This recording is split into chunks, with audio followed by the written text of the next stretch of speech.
Hello, my dear students. Today we will be studying another very important problem. We will see a very important aspect of the force of friction in this particular problem. The problem in itself is not very complicated, but it definitely hints towards some of the fundamental concepts of classical mechanics. So, what do we have? We have a plank. This plank is kept on a smooth horizontal surface, and on this plank there is a block of mass small m. The coefficient of friction between the surface of this block and the plank is mu. The block is connected by a spring with a fixed support, okay, spring constant k, and natural length of the spring is L naught. Natural length of the spring is L naught, spring constant is k. Now what we are doing, we are very slowly dragging this particular plank to the right, and we see that at a particular angle theta naught, as you can see theta naught, the block starts slipping on this plank. Okay, our goal is to find out what work is done by the force of friction in this process. Okay, so we are dragging this particular plank to the right very slowly. This floor is frictionless, and when we have slided the system from its initial position by some angle theta naught, then this small block starts slipping on this particular bigger plank.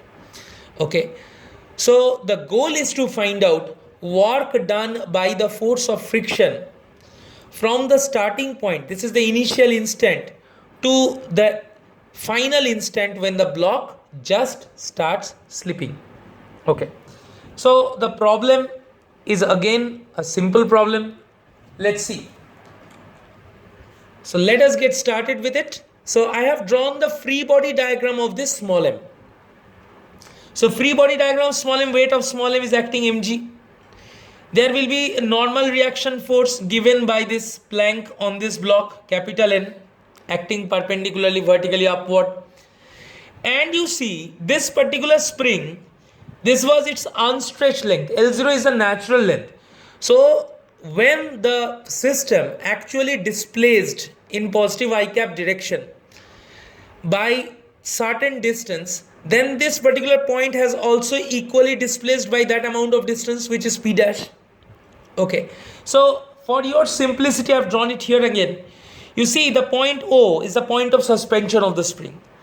This p has come to p dash.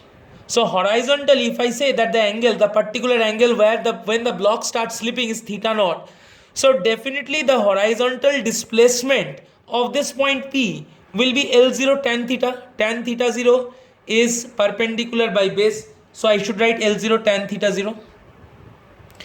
And the new length of the spring will be OP dash. Okay, so this is the new length of the spring, and that is how much? If you see cos theta naught is L0 by hypotenuse.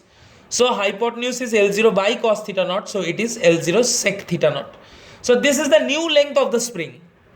But what was the initial unstretched length? L0. So the spring has got expanded by how much? By what length has it got expanded? We are calling that as x0.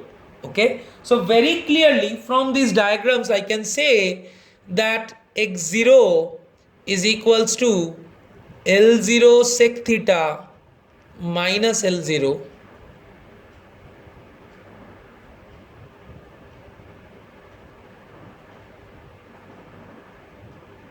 So this is my equation 1. Now because of this extension there will be an internal restoring force in the spring kx0. So if this angle is theta 0, this angle will be theta 0, alternate angles. So in this direction what you will get? Kx0 theta cos theta or cos theta naught. Here also kx0 sin theta naught. So I can write the equilibrium of force equations using D'Alembert's principle, or I should rather say that equilibrium equations along the x direction and y direction. Okay, so what I can say, that in equilibrium,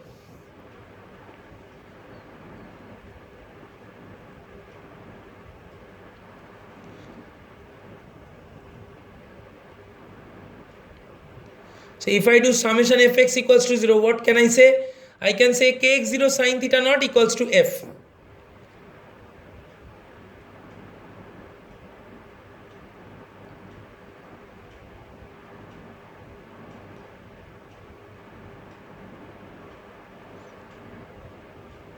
And if I consider the equilibrium of forces along the y-axis, so what can I say? N plus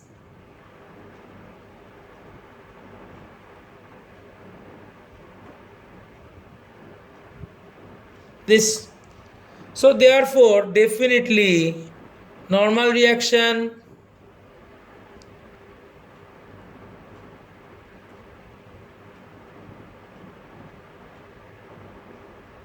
so this is my equation 3.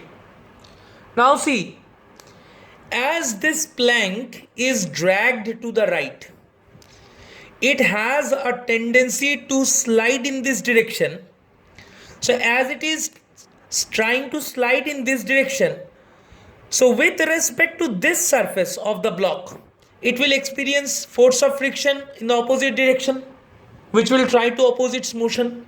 Please understand, if the plank is trying to move in this direction, it will experience force of friction in the opposite direction. And if you see the other way around, when the plank is moving along I cap with respect to M, with respect to the small block, then with respect to the plank, this small block is moving in the negative I cap direction. Relative motion. With respect to the small block, means if you go and sit on the small block, you will see the plank moving along positive I cap direction. So it must experience friction trying to oppose its motion along negative I cap direction. Now you go and sit on this plank. So with respect to you, the plank is at rest. And what will appear? That this block is sliding backward. So it must experience force of friction in the forward direction. So this relative slipping has resulted in action of these frictional forces acting on the smaller block and the plank.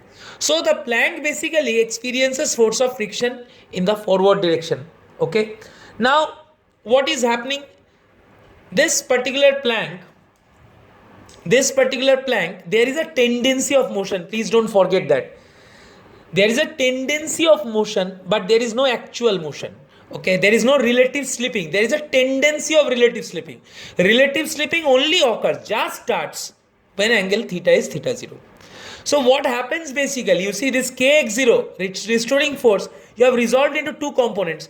So this kx0 sine theta naught is trying to pull the block in the negative I cap direction. So and it is experiencing the force of friction F. So this is static friction. Maximum value of static friction, at the maximum value of static friction, when this value becomes just equal to the maximum value of static friction, then just slipping starts. Okay, so slipping of the smaller block will just start when these two forces balance each other. So what can I say? When the smaller block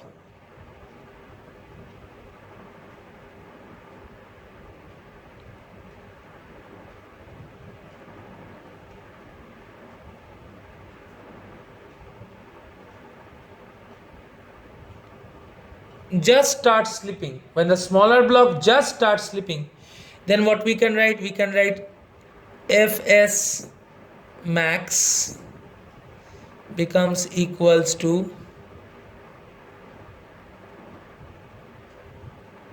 kx naught sine theta.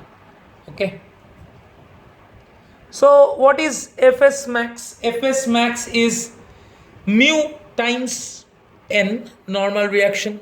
So what we can say, mu times normal reaction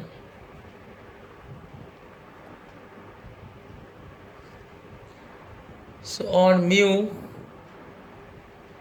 mg normal reaction minus mu kx naught cos theta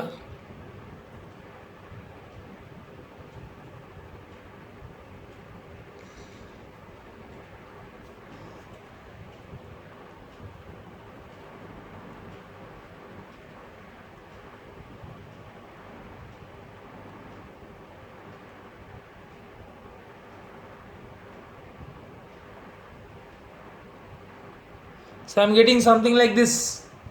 So from here I can find out the value of spring constant K.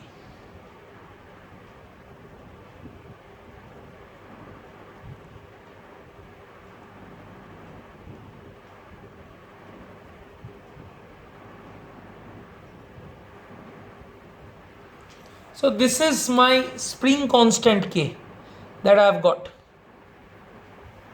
Okay. Now once we got it, what is the underlying physics? What is the work done by the force of friction? Please see. So as there is no relative slipping between the blocks, the entire work done by the force of friction gets converted into elastic potential energy of the spring, of the stretch spring. So the spring actually got stretched from here to here. So entire work which is done by the force of friction entirely converts, completely converts into elastic potential energy of the stretch string or stretch spring. Okay. So what we can say by energy conservation principle, because the motion just starts now. So as the motion just starts, so definitely the work done by the force of friction,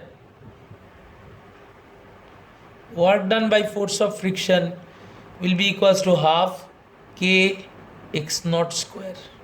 So k is this. So what we can say? We can say k by 2 or x naught square by 2 multiplied by this one mu mg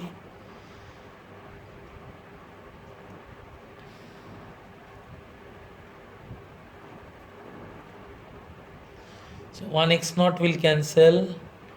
So therefore work done by force of friction can be expressed as mu mg. And what is x naught?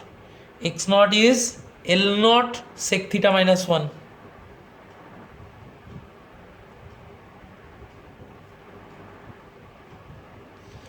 Divided by 2 into sin theta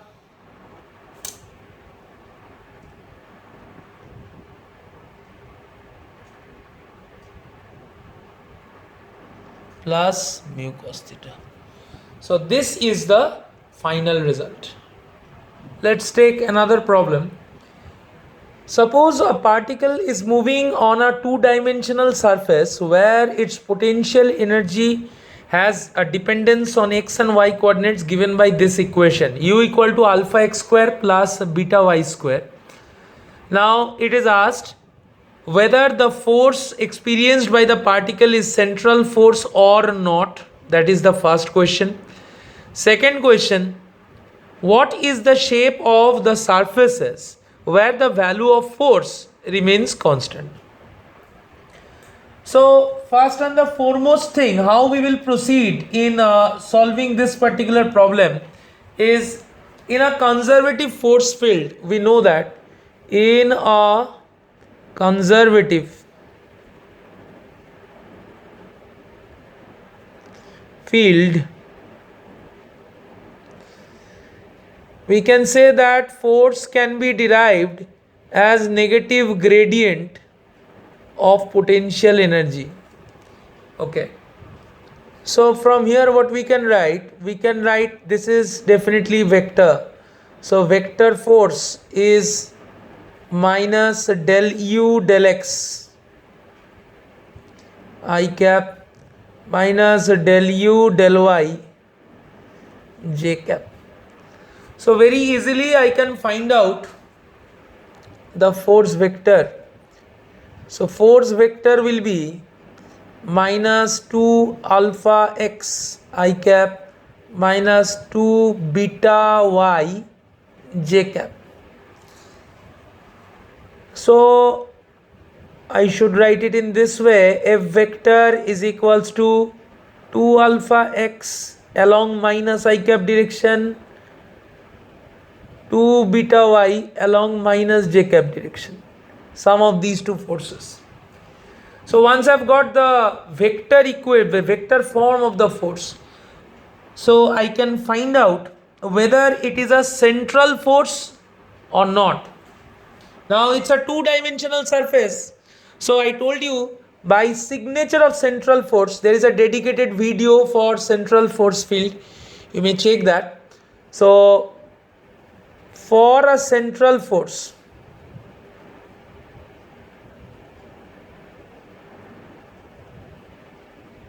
what is the signature? R cross F must be a null vector. Okay. So here what is R vector? R vector is I cap x plus j cap y.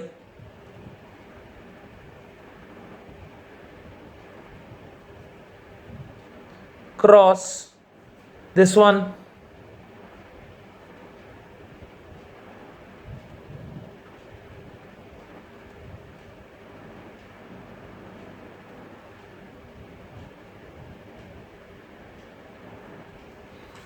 Okay. Now if we do this, we will see if whether it is coming 0 or not. If it is not 0, then it is not a central force field. So if we do this particular cross product, what do we get? It implies the first one will be 0, second one I cross minus j will be minus k. So 2 beta xy minus k cap. Okay, and this is 2 beta xy minus k cap. Second time you see, if you see the second one, j cross j, this is gone. So j cross minus I will give you k cap, and here you will get plus 2 alpha xy k cap, and definitely this particular term is not equals to 0. So as it is not equals to 0, definitely the field is not a central force field. So what is our verdict?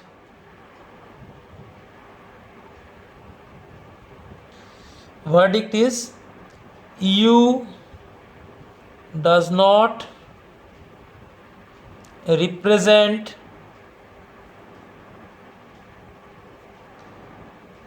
central force field. Now they have asked what will be the shape of surfaces on which the force remains constant. Okay, now let's see. So let's see the magnitude of force. We know the vector form of the force. So if I check the magnitude of the force, what will happen? So F vector mod, so that can be written like 2 alpha x square 2 beta y whole square raised to the power half, and it is told that it is constant, say I am calling it C. So from here 4 alpha square x square plus 4 beta square y square equal to some constant square, which is another constant c square. Okay, so that's exactly what I am getting now. This is my force. So what will be the shape of that one? So if I divide the whole thing by alpha square beta square or 4 alpha square beta square, so what will happen? X square by beta square, so y square by alpha square equals to c square by 4 alpha square beta square. So we have divided the whole equation by 4 alpha square beta square, and you can see that this is another constant. Okay, so what we can write? We can write x square by beta square plus y square by alpha square is equals to some constant. I can call this one k. So definitely it represents an ellipse. So we obtained surfaces for which the value of capital F remains constant. They are elliptical surfaces. Okay, very clearly understood. Now if we want to find out what are the equipotential surfaces, so for equipotential surfaces you see u equals to alpha x square plus beta y square. So if we divide the whole equation by alpha beta, so for u to remain constant, you please see this one also, for capital U equal to constant, what we can say, alpha x square plus beta y square equal to some constant. I am calling it C1. Now divide the equation throughout by alpha into beta. So if you divide it throughout by alpha into beta, so what do you get? X square by beta y square by alpha C1 by alpha beta. So again what you can say from here, you can say x square by root over beta whole square. Please check that alpha beta all these are constants, plus y square by root over alpha equals to some constant. So this will be whole square. Okay, or C1 by alpha beta is actually a constant. I can call this one k. So again you see the equipotential surfaces are also elliptical. So thus we have seen that the equipotential surface, those surfaces which have same value of potential energy, they are also elliptical, and constant force surfaces, they are also elliptical. Okay, so this is a very very important concept, that if you have a conservative field, the force is conservative, then you can derive it from the negative gradient of a scalar potential energy function. Okay, so U represents a scalar potential energy, negative gradient of that scalar potential energy shall give you the force, and this is the signature of a conservative force. I hope you found this video useful. You understood these two problems with significant amount of ease. The first problem, primary goal was to teach you the concept of relative slipping. Okay, so many students have this confusion that in which direction the force of friction will apply. So they think only force of friction applies on this block. It will also apply on this block. And force of friction opposes the relative motion slipping. But you see, for this particular block, in the act of opposing its relative slipping with respect to this block, this force of friction is trying to move the block in the forward direction. Okay, which is getting opposed by kx naught. So as this block is developing more and more tendency to move forward, then the restoring force here, which is also increasing, that is opposing this particular tendency.